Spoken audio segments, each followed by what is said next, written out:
Look at this literal crap. Nothing more than bullshit and crap all around.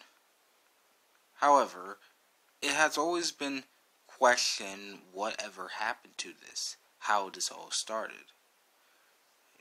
Could it be that bad? I mean, is it really that bad? Well, nah. It's not that bad. But what happened? How did this all become to be? And will the new DLC save it? Let's talk about it.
So let's talk about how all this started.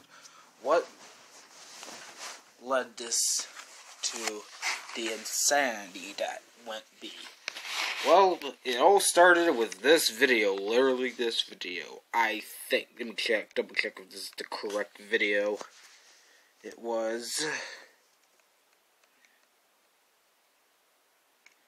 I need a... never mind, I won't check it. It's similar, but it's from Nintendo, but whatever. So back here, back in June 2019, E3 happened, and it was pretty solid. It wasn't too big, just a lot of surprising announcement. It's typically one of the biggest announcements in Pokemon. So, according to these guys, whoever they are, I forgot. I know these two are the creators, I just don't know who this guy is. But anyways, back in the day, when this was released, a lot of people beforehand, we saw Pokemon Sword and Shield, wanted a lot of Pokemon to be in the game. However, that did not work, because as according to them, Pokemon had to been cut due to graphic materials and stuff. And that leads to a very interesting shockwave that made a lot of people upset. And of course, they weren't happy about what they had to say. So what happened was pretty grand, as apparently people will start talking about the natural deaths. Now the issue was that a lot of people had a lot of complaint on not able to transfer their favorite Pokemon. And to me, I'm pretty much okay. I understand that problem. It's not very much a huge issue. Rather, it's not something that's serious. I mean, shoot, for me, I just always start with every Pokemon. I just start with every generation and all that. However, what ended up being an understandable problem quickly turned negative as such, with a very interesting situation caused by someone, I guess.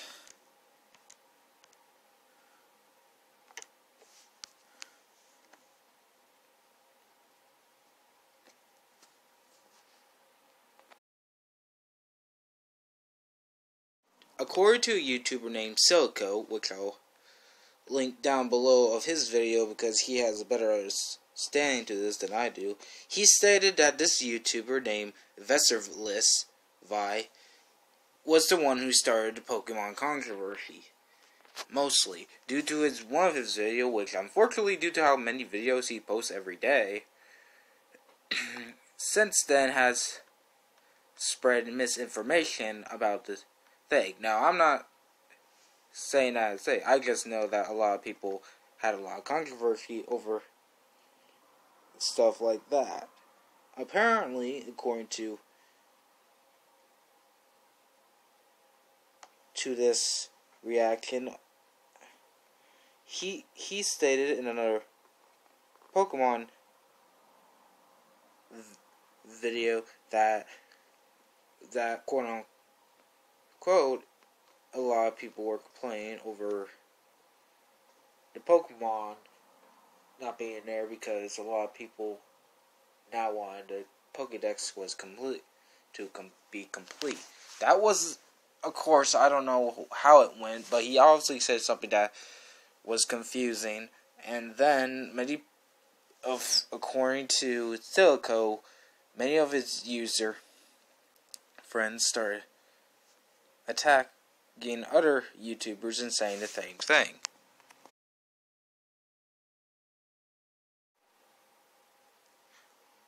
Another YouTuber that blasted Pokemon and possibly also brought in the national controversy even worse was a YouTuber named Quick, who a lot of people obviously knew for his videos on complaining about Pokemon Sonic the Hedgehog. He did multiple videos on Pokemon, as you see here, saying that people should not be accepting it, no one should be offending it, as you see, and of course, just saying his thoughts and explaining the downfall.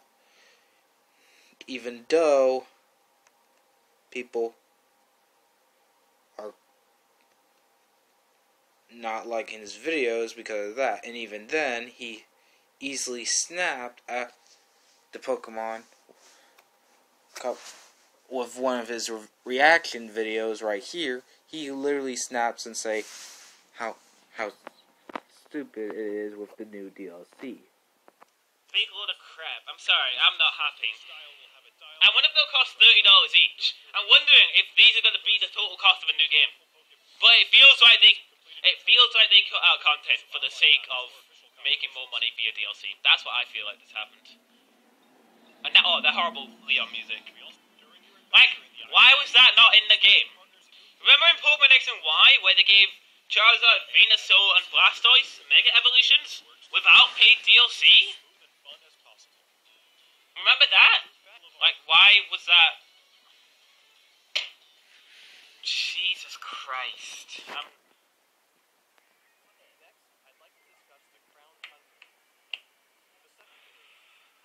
You know what? I hate Pokemon in its current form. I don't like it. That's only because he said this as if it was a bad thing, which we'll get into that later in the video. But for now, I just want to note that it's like, this is my own theory. I theory that Clips and Vesurvive may have pushed the Pokemon community a bit on edge, and here's why. When it definitely what happened was everyone went in opposite direction. While now, what used to be an easy problem, which understandably, it became somewhat of a stupidity crisis that went insane. To my opinion, it really went to crap insane. Who obviously had no actions. Pretty much what ended up happening was most of the Pokemon who people started choosing and switching sides all over the round. Changing and switching and changing. What caused a lot of controversy, a lot of divide in the community, and much confusion of everything. It really became so confusing that a lot of people couldn't trust no one anymore, and it's definitely messed up. So what ended up happening was everyone began to split and messed up and all that. And then comes one that I think is the most dumbest thing that ever was talked about in this goddamn controversy, which you can tell by what I say in my other videos when I talk about it, it's just plain garbage to me. Then came the Wire controversy. For those who don't know, or why I say this, the Wire controversy is about people talking about the games that were related. When Pokemon release, or Pokemon Sword and Shield that is, a lot of people were controversially talking about how the wireframes were pretty much messed up because it turns out they were somewhat similar. Now, for me, I'm not a King Kong expert on this. Hell, I may love technology, but hell, I am not an expert on this damn thing. But I can guarantee you that the models possibly are newer and more advanced and all that. Now, the point being, I don't know anything about this. All I know is a lot of people have talked about the insanity which was become. And of course, that's okay. Like, I can understand people being pissed off over a game not having enough Pokemon, but complaining about the details and how controversial the thing is, like, even talking about the trees, which I would go outside again and do what I did with the Pokemon review I did on Pokemon, but I think that the point being, people were upset about the graphics. Like, I understand, the reused models problem is very bad, and as you see here. But there's no, to me, I don't, like I said, it's pretty polished, it's pretty great. Yes, there are some bugs, but it's definitely something that is made, and all the stuff that has been crazy.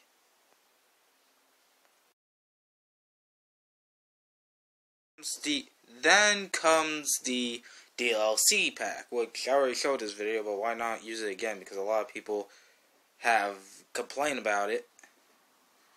But anyways, we then get to the DLC expansion pack, which a lot of people were upset over because the DLC will be paid and it'll expand the pack very well. Now, the thing is, though, one thing that a lot of people misread during the Pokemon Sword and Shield, the Pokemons will be sent through database freely, not by DLC of this. This is a whole different ball game. However, understandably, because most people will still not get it if they don't buy the DLC, but still get the download. Point being, once it updates, you'll still able to transfer your legendaries in Pokemon over. Probably legendaries later in winter because, I don't know how this data thing will work. However, if you want to get it on your own through this expansion pass, you're going to, and not through a bank, you're going to have to hope for a person who gets the DLC and buy it, so they can trade with you. Which may even not be problematic. Now for me, you guys already know, I already purchased the DLC pack, so I have to wait and see about that. I didn't even do the video. But a lot of people were upset and not missing the point that this thing was a good roadmap to show that Nintendo was listening, but a lot of people just give it the middle finger and said, how bad was it?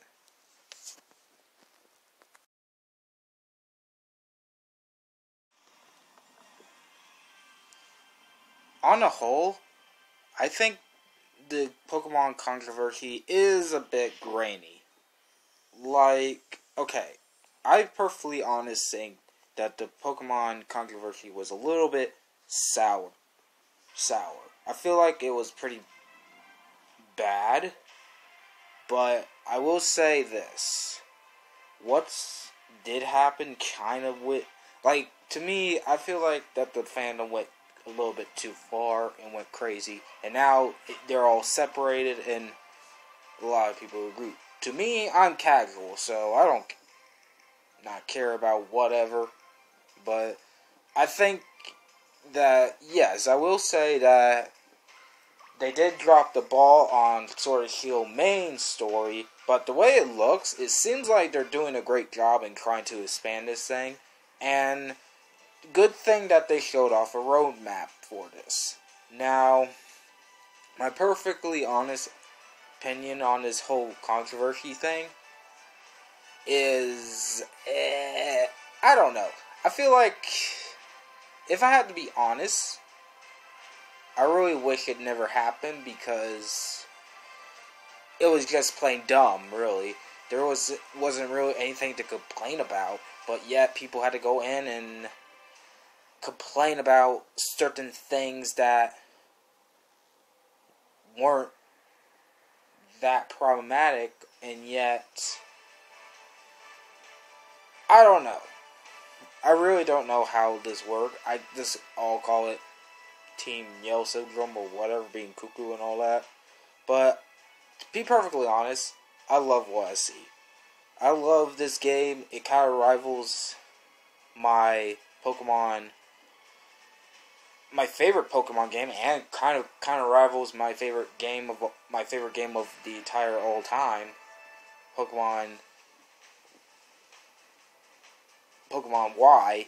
But I will say that my personal lesson from this is wait until after release before you start reviewing crap, because that's literally what happened here, and that's kind of what did happen. And even then, it wouldn't matter because it's a multimedia franchise, so they'll still make money. But I won't blame them for anything. But long story short, I think this is a good start. I think this is okay. And what bad could happen?